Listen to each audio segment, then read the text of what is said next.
Here's a planter where I am going to be putting tumbled river rock down here, and I have these 3 Agave Americana plants that are doing okay. They were pot bound over at my aunt's place for a long time.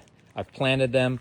I've graded the soil away from them because like I showed in one of my other videos, you do not want the leaves sitting flat down on the ground, otherwise they'll get soggy and get rotted out.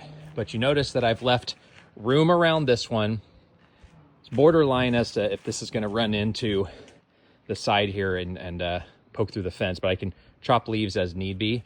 But when you're planting something like this, it's decent size right now. It's probably, I'll walk up to about 4 feet tall. They can get up to, 6, 8, 10 feet. And at some point they'll sprout a sprout that goes all the way up. Once that blooms, then the plant will die. So I don't fertilize these. I just want it to grow as slow and steady as I can.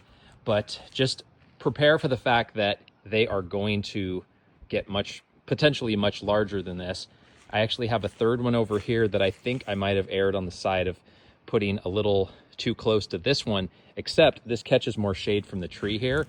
So chances are it's going to grow. I'm sort of looking for a step down pattern to this, and I want to make it sort of a privacy wall between the neighbor next door. I don't want to put an actual fence up. So nice big agaves are a sort of a natural privacy security fence. Again, making sure that I've graded this away here. And then you'll notice too, some of these leaves, like this one here, is folding over backwards and it's almost going to kink itself. That's sort of natural, but if you want to straighten out one of the plants, you can actually use some mesh like this and sort of give it a form.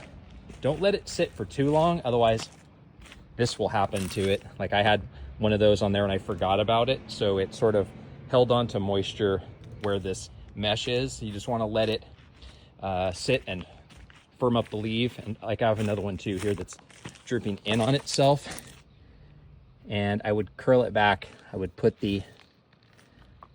my cup it this way to let it stabilize itself. But overall, these things, you really don't have to do much to them. You just sort of leave them alone. They're very hardy. And I'm in Northern California where it gets hot and sunny during the summer, rains in the winter, but they tend to do very well. And also, I shouldn't have done this with my hands, but on succulents, you do not want to touch the surface with your skin. There's actually oils that can sort of damage the flesh. So these things do well, again, with very little water, but make sure you leave enough room around them for future growth because they do get very big.